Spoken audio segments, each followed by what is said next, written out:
Liebe Mädchen und Buben, alle zusammen. In der letzten Folge von unseren biblischen Geschichten sind wir im Johannes begegnet. Im Johannes, im Sohn von der alten Elisabeth und dem Zacharias, im Wegbereiter von Christus. Der Johannes hat fest gegen das übersühnige Leben am Hof gewettert.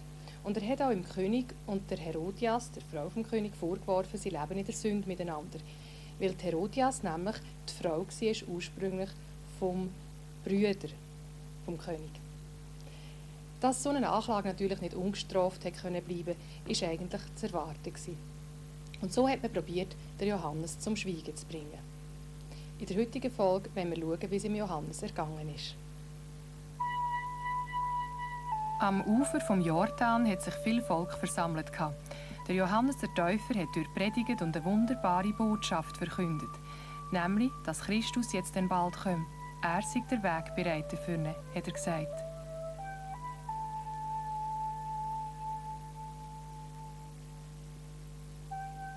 Viele haben gemeint, der Johannes sei der wiederauferstandene grosse Prophet Elia. Sie haben einfach gespürt, dass er ein besonderer Mann ist, einer mit einer ganz starken Überzeugungskraft.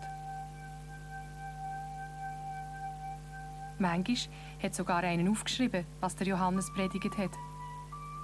Stundenlang haben Alte und Junge gespannt zugelassen.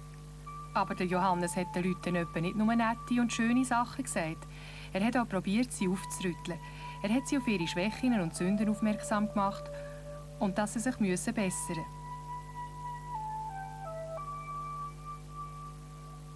Die bereut haben, hat der Johannes dann im Jordan getauft. Und so sind sie von ihren Sünden befreit worden.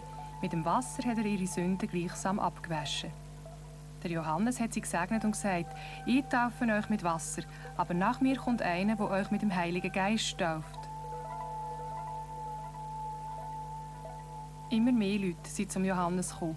Männer, Frauen und Kinder. Eine lange Kette von Menschen und alle wollten sie getauft werden.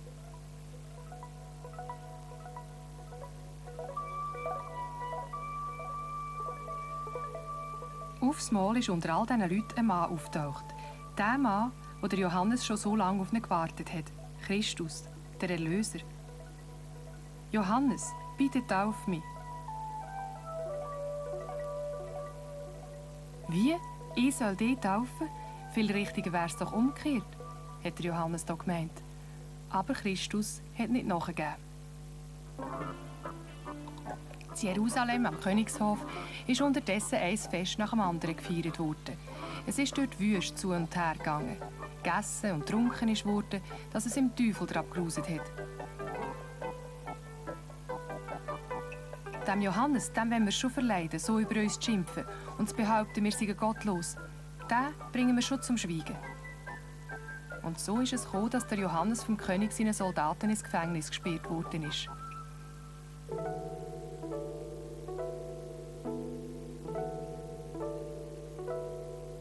Sie haben ihn sogar gefesselt und ihn auch hungern. Was habe ich echt falsch gemacht, dass Gott mich straft, hat sich der Johannes gefragt. Gleich darauf hat der König seinen Geburtstag gefeiert und dazu war auch Salome, seine Stieftochter, eingeladen. Wie die sich aufführt und ihrem Stiefvater schöne Augen macht, die verdreht ihm ja den Kopf. Siehst du nicht? Schau doch! Und wirklich alle Männer waren hin von der Salome. Am meisten aber der König selber.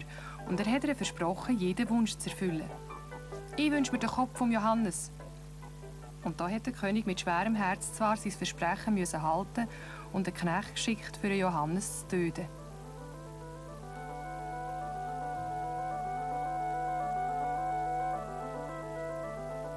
Als der Johannes den Knecht gesehen hat, ist er zuerst schon ein bisschen verschrocken. Aber dann hat er sich Gott anvertraut und ist mutig gestorben. Unterdessen ist Jesus ganz allein in die Wüste gegangen. 40 Tage ist er dort geblieben, ohne zu essen und zu trinken. Das hat nur Christus können. Ein gewöhnlicher Mensch hat das nie ausgehalten. Vielleicht ohne zu essen ging es noch, aber ohne zu trinken niemals.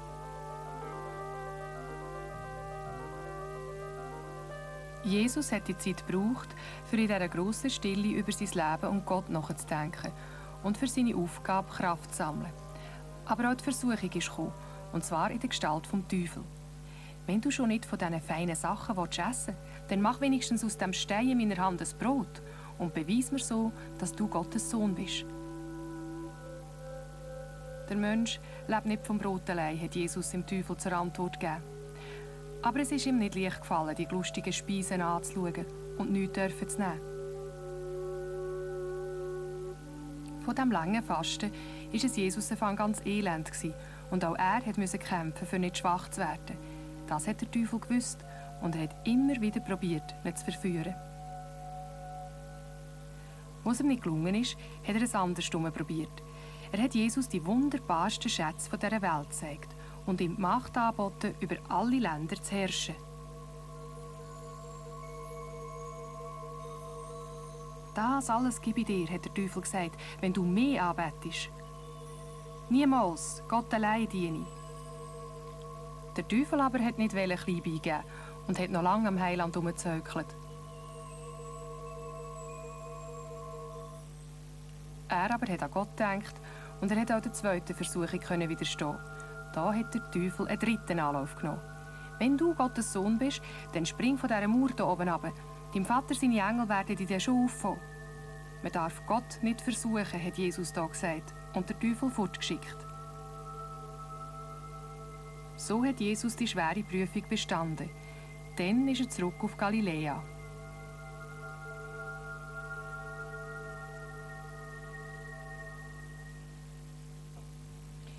Ich möchte noch etwas zum Tod von Johannes sagen. Das ist ja eine ganz schreckliche Geschichte. Aus diesen Bildern geht es vielleicht nicht ganz klar hervor, dass die eigentlich Schuldige am Tod von Johannes nicht Salome war, sondern die Herodias, also die Frau vom König. Die hat nämlich alles daran gesetzt, dass der Johannes verschwindet aus ihrem Leben und vor allem, dass er einfach sterben muss. Und als sie gemerkt hat, dass Salome vom König alles verlangen kann, da hat sie ihr den bösen Rat gegeben, im Johannes seinen Kopf zu verlangen.